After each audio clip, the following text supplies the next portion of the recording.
नमस्कार. आपल्या मजासवाडी सार्वजनिक गणना संस्था सोसायटीच्या सर्व सभासदांसाठी आपण हा व्हिडिओ बनवत आहोत. नक्कीच काही महत्त्वाच्या विषयांवर आज आपण इथे बोलणार आहोत. अनेक सभासदांचे प्रश्न येत आहेत वेगवेगळ्या गोष्टींसाठी, तर त्या दृष्टिकोनातून आपण हा व्हिडिओ बनवत आहोत. तर सध्या सर्वात महत्त्वाचा विषय म्हणजे सध्या जे जागेवरचे जे 22 लोकं आहेत आणि त्यांच्यामुळे अनेक अडचणी ज्या प्रोजेक्टवर येत आहेत, त्या दृष्टिकोनातून सभासदांमध्ये काही शंका आहेत आणि चुकीच्या पद्धतीने काही माहिती पोहोचवल्या जात आहेत. त्यासाठी आपण सध्या देखील सहींची एक मोहीम केली. त्यातून एक चांगला प्रतिसाद देखील लोकांनी दिलेला आहे. तर बरेचसं मला असं वाटतं, की आपण त्या विषयाबद्दल त्यांना पहिलं ही गोष्टबद्दल अपडेट देऊ आणि त्याच्यानंतर इतर काही गोष्टी आहेत त्याच्याबद्दल पण बोलू आपण. नमस्कार. आपल्याला माहीत आहे की आपल्या पुनर्विकास प्रकल्पामध्ये आपला जो डीड ऑफ सेटलमेंट केलेला आहे त्याप्रमाणे आपण सगळी ज्या पूर्तता आहेत ते करत येतो. परंतु सध्या जागेवरचे जे 22 लोक आहेत, जो प्लॉट खाली व्हायला पाहिजे तर तो होत नाही आहे आणि या 22 लोकांनी विरोधाची भूमिका घेतलेली आहे. त्यांना समजवण्याचा प्रयत्न केला, सर्व काही झालं. शेवटी नाईलाजाने आपण त्यांच्यावरती 95A म्हाडा कायदा अंतर्गत कारवाई करण्यासाठी आपण म्हाडाला विनंती केली. त्याप्रमाणे म्हाडाने ती नोटीस बजावली. 6 मार्च 2026ला त्याच्यावरती सुनावणी झाली आणि पुढच्या 8-10 दिवसामध्ये ती ऑर्डर जी काय असेल, जे कार्यकारी अभियंता आहेत त्यांनी तो निर्णय घ्यायचा होता. आम्ही आमची बाजू मांडलेली आहे. या 22 लोकांनी त्यांचं काय म्हणणं होतं, मागण्या होत्या, त्याबद्दल त्यांनी लेखी दिलेलं आहे. प्रत्यक्ष भेटून त्यांना सांगितलेलं आहे. आपलेही काही 50-60 लोक त्या ठिकाणी आले होते, त्यांनीही आपली बाजू मांडलेली आहे आणि त्यांची ते एक ऑर्डर आता अपेक्षित आहे. दरम्यानच्या काळामध्ये हिअरिंगला जी लोकं आपली गेली होती त्यांनी आपली बाजू मांडली. त्यावेळी आम्ही लिखित आमचे म्हणणं जे आहे ते लिखित स्वरूपात देऊ, जेणेकरून ते रेकॉर्डवर घेतलं जाईल अशा पद्धतीने लोकांची सूचना आली आणि त्याप्रमाणे मग आपण सगळ्यांच्या सह्या घेतल्या. मला वाटतं 380च्या आसपास, 379 स्पेसिफिक. आणखी काही लोक संपर्कात होते, मेलवरती कन्फर्मेशन देत होते, व्हॉट्सअपला करत होते. पण आपण प्रत्यक्ष लोकांनी येऊन तिथं सह्या केलेल्या आहेत. त्या सह्या आपण म्हाडापर्यंत पोहोचवलेल्या आहेत.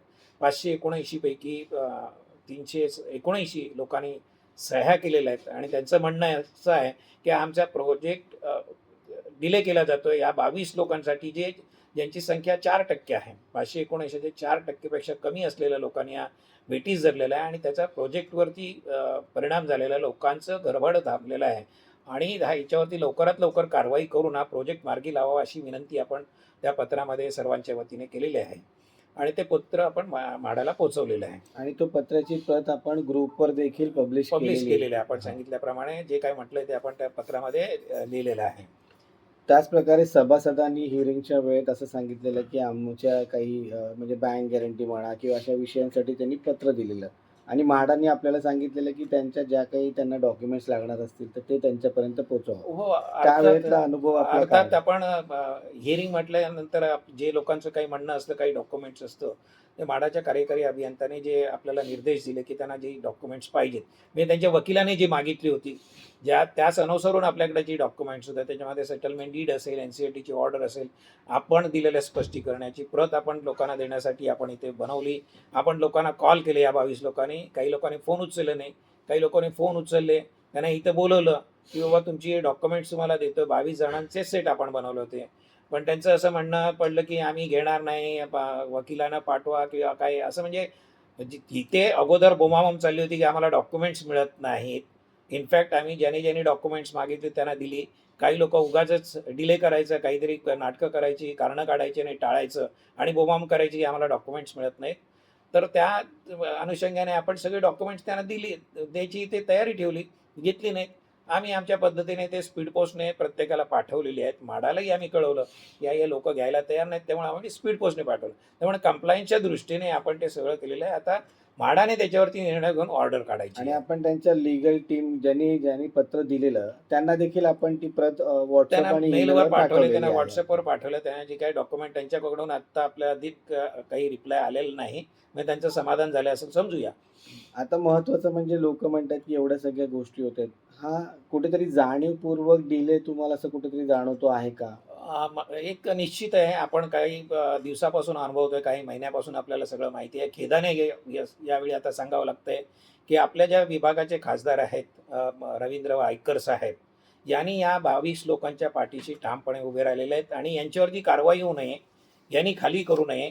इव्हन त्या अगोदर आपल्याकडे काही न्यूजपेपरची कटिंग आहेत, त्याच्यामध्ये त्यांनी आपण सर्व लोकांना घेऊन हा पुनर्विकास करणार, ते लोकांना खाली करायची गरज नाही, स्टॉपवर विड्रॉ करू नका वगैरे अशा गोष्टी केल्या होत्या. आणि आज तागायत आमचं असं आम्हाला माहिती आहे की आजही ही कारवाई होऊ नये म्हणून संपूर्ण ताकद वायकर साहेब त्यांच्या पाठीशी लावत आहेत. मला एक सन्माननीय वायकर साहेबांना एक आठवण करून द्यावीशी वाटते की तुम्ही जेव्हा खासदार लोकप्रतिनिधी जेव्हा खासदार म्हणून किंवा आमदार म्हणून शपथ घेतात, ते शपथ जरा आठवण करा. त्याच्यामध्ये कसं असतो की आम्ही नागरिकांमध्ये, लोकांमध्ये, समाजामध्ये भेदभाव करणार नाही आणि सगळ्यांना न्याय द्यायचा प्रयत्न करू. डिस्क्रिमिनेशन असणार नाही, ती मला आठवण करून द्यावी लागते. इथे एक्झॅक्टली तसंच होतं आहे. 22 लोकांसाठी मागच्या 6 महिन्यापासून हा प्रोजेक्ट रखडलेला आहे. लोकांना घरभाडं मिळत नाही आहेत. त्याच्या अटी, कंडिशन सगळ्यांना माहिती आहे. का भाडं मिळत नाही, कधी मिळू शकतं, हे सगळ्यांना माहीत आहे. जाणीवपूर्वक लोकांना हे लढायचं, लोकांना रखडवायचं, त्यांच्या वेदना आहेत त्या आणखी त्यांना जाणीव करून द्यायची, अशा प्रकारचा हा सगळा प्रकार आहे. हे खेदाने व्यक्त करावं लागतं. हे एक्सपेक्टेड नव्हतं. एखाद्या लोकप्रतिनिधींनी हा पुनर्विकास प्रकल्प मार्गी लागण्यासाठी प्रयत्न करायला पाहिजे. ते ह्या 22 लोकांची समजूत घालून त्यांनी या पुनर्विकासासाठी तयार करायला होतं. इथं नेमकं उलटं होतंय. पण मला ते पण सांगायचं आहे की याच बाबतीमध्ये वायकर साहेबांची पूर्वी भूमिका वेगळी होती. ज्यावेळी जुने विकासक होते ते कार्यक्षम नव्हते, त्यांनी प्रोजेक्टची सत्यानाश लावला, लोकांना देशोधडीला लावलं, त्यांच्या पाठीशी त्यावेळी ठामपणे होते.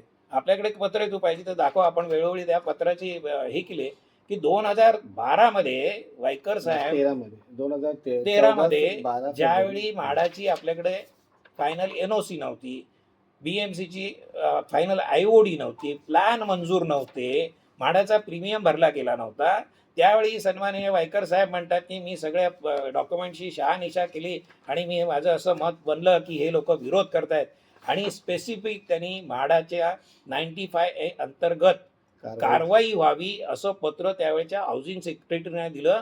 आणि दुर्दैवाने म्हाडाने याचा आधार घेऊन त्यावेळी 100 लोकांना बाहेर काढलं, 95ची कारवाई केली.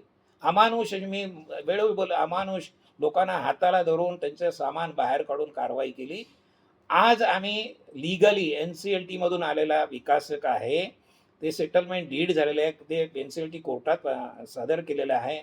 जनरल बॉडीमध्ये 7 जून 25च्या जनरल बॉडीमध्ये ठराव पास केलेला आहे, प्लॅन बघितलेला आहे, आराखडे बघितले, सगळ्यांना मंजूर केली.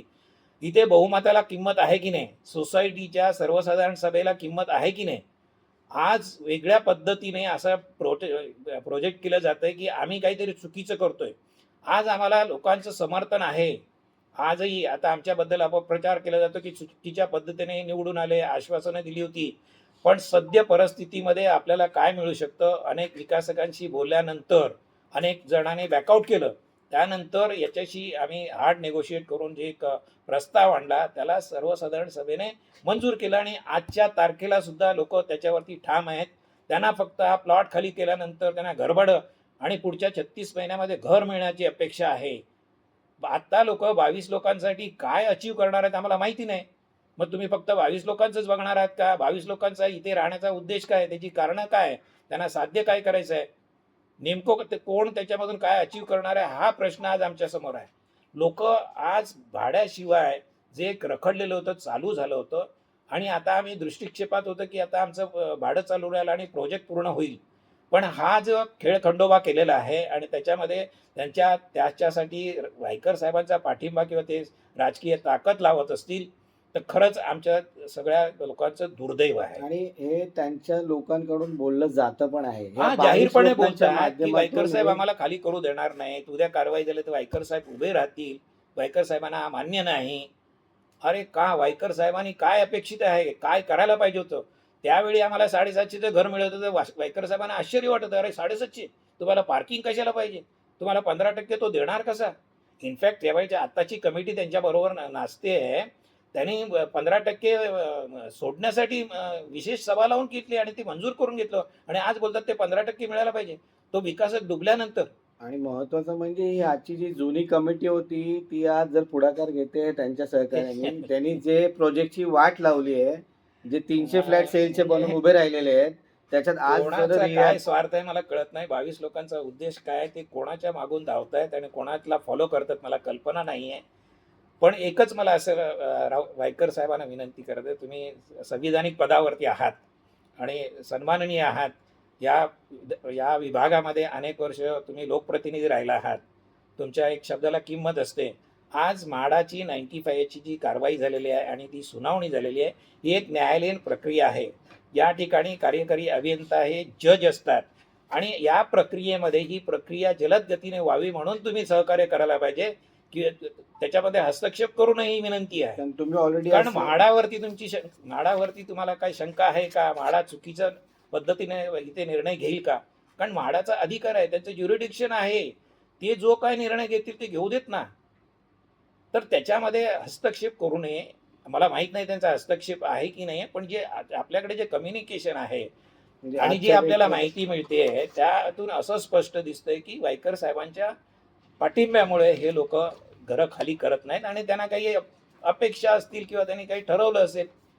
आमच्या दृष्टीने आणि विकासकाच्या दृष्टीने जे काय होईल ते सर्वांसाठी समान होईल. जे लिहून घेतलेलं आहे, जे मान्य केलेलं आहे, त्याच्या पलीकडे काही होणार नाही. म्हाडा योग्य तो निर्णय घेईल. त्याच्या विरोधात कोणाला कोर्टात जायचं त्याने बेशक जा तिकडे कोर्टामध्ये, आणि चुकीचं असेल तर कोर्ट फटकारेल, योग्य तो निर्णय घेईल.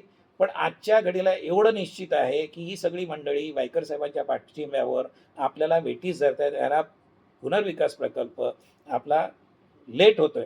भाडं तर नाहीच मिळालेलं आहे, लोकांची परिस्थिती वाईट आहे.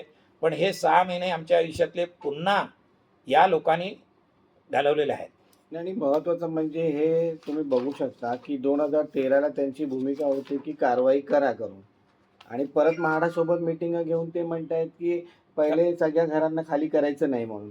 म्हणजे ही 2 पद्धतीच्या भूमिका नसल्या पाहिजे एक नेतृत्व म्हणून. चुकीची आहे हे सर्वश्रुत आहे. आता त्यांची भूमिका का बदलली मला माहीत नाही. तेव्हाच्या डेव्हलपरची कमिटमेंट काय होती आणि त्यांची पाठराखण त्यावेळी ते का करत होते, आणि आता हा विकास आल्यानंतर त्यांना काय अडचणी आहेत, किंवा आम्ही कमिटी असताना आम्ही सर्वांनी निर्णय घेतलेला असताना वायकर साहेबांना आणि या 22 लोकांना काय अडचण आहे मला माहीत नाही आहे. भाड्यात परवडत नाही, तुम्हाला परवडत नाही, तसेच जे बाहेर लोक आहेत त्यांनाही परवडत नाही. आज आणखी एक मला आवर्जून इथं सांगायला वाटतं, 92 लोकांपैकी 70 लोकांनी आमच्या विनंतीला मान देऊन, आमच्यावर विश्वास ठेवून, विकासकार विश्वास ठेवून आपल्या सदनिका घरं आपली रिक्त केलेली आहेत. 22 लोकांना काय अडचणी आहेत, 22 लोकांच्या अडचणी आम्ही तशी म्हाडाला कळवलेल्या आहेत. त्यांच्या अडचणी काय आहेत ते म्हाडाने त्याची नोंद केलेली आहे.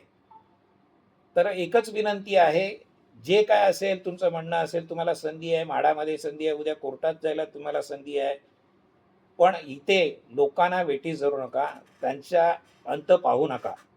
आणि एक प्रामुख्याने आपण एक टीम म्हणून नक्कीच सांगू की आम्ही इथे कोणत्याही प्रकारचं राजकारण करत नाही. आजपर्यंत ही कमिटी न्यूट्रल पद्धतीने काम करते. तर माझी तुम्हा सर्वांना विनंती असेल की राजकीय पक्षांकडे जेव्हा जात असताना आपल्या टेक्निकल पेपर जे आपण ऑलरेडी तुम्हाला दिलेले आहेत ते वाचून घ्या, जेणेकरून ते लिगली कंप्लायंट केलेले आहेत आपण. तर तुम्हा सर्वांना मी सांगेन की त्या सगळ्या गोष्टी पूर्तता करून घ्या. तुमच्या घरात कोणी शिकलेलं असेल त्यांच्याकडून ते डॉक्युमेंट समजून घ्या. तुम्हाला परत तुम्ही वारंवार ऑफिसमध्ये देखील आलेले आहेत आणि तुम्हाला ते एक्सप्लेन केलं गेलेलं आहे. आता ह्याच्या पलीकडे आपण काय केलं पाहिजे हाही एक प्रश्न आहे. निश्चित आम्ही आतापर्यंत सर्व ज्या गोष्टी केलेल्या आहेत त्या ट्रान्सपरंट आहेत. आपण लिगली केलेल्या आहेत सगळ्या, आणि त्यामुळे कंप्लायन्सच्या दृष्टीने लिगली इथे कोणतीही अडचण आहे. पण आमच्या सभासदांना त्यांचं घर देणं, घरभाडं मिळवून देणं आणि पुनर्विकास व्हावं ही आमची जबाबदारी आहे.